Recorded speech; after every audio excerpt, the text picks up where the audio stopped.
اعوذ بالله من الشیطان الرجیم بسم الله الرحمن الرحیم. ټولو هیوادوالو ته سلامونه او احترامات. بعد له سلامه نننۍ موضوع چې دا هغه د انډر 19 ورلد کپ ته د افغانستان لوبډلې دپاره ټول هیوادوال د خبر وي چې زموږ 19 کلن په نړیوال جام کې اوله لوبه سبا ساوت افریقا سره لري. د نیوزیلینډ په وخت خو 9 بجې دي، خو د افغانستان په وخت شاید 12 نیمې یا 1 بجه ده. دغه لوبه سبا د جمعې په ورځ په آی ټي اس سپورټس هم ښودل کیږي، لایف شته دی انشاءالله لوبه.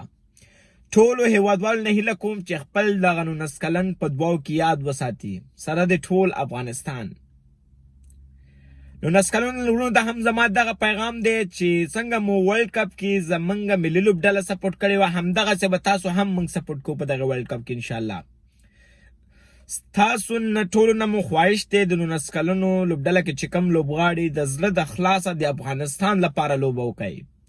د افغانستان ټول ملت تاسو سره ولاړ دی انشاءالله. موږ ټول ملت په تاسو دغه باور لرو چې تاسو به دغه ورلد کپ موږ له ګټئ انشاءالله. په 2018 کې زموږ لوبډله ډېره زیاته سټرونګ لوبډله وه، خو بدبختانه چې موږ سیمی فاینل کې د اسټرالیا نه ماتې وخوړله.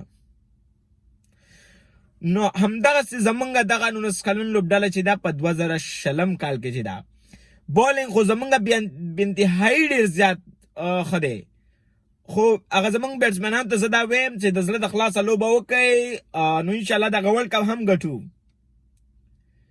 او موږ تاسو ټول چې کوم دي موږ به دا زموږ چې 19 کلن لوبډله دا به په دوو کې یاد وساتو. د هغې نه وروسته افغانستان دویمه لوبه لري په 22 د جنورۍ امارات سره. په 22 د جنورۍ زما تو شمېر خطا شو، بخښنه غواړم. نو دغه په 22 د جنورۍ لوبه لري امارات سره. د هغې نه وروسته په 24 د جنورۍ کاناډا سره لوبه ده. نو دغه 3 لوبې لرو. دغه 3 لوبو کې زموږ 19 کلن باید 2 لوبې وګټي چې بل راوند ته لاره پیدا کړي. خو زموږ پوره یقین دی ورباندې چې زموږ 19 کلن به انشاءالله دغه لوبه ګټي. دغه تقریبا 3 کې 3 باید وګټي انشاءالله چې بل راوند ته لاړ شو. چې بل راوند ته لاړ شو انشاءالله نور لوبې به وکړو، زمونږ اعتبار دی.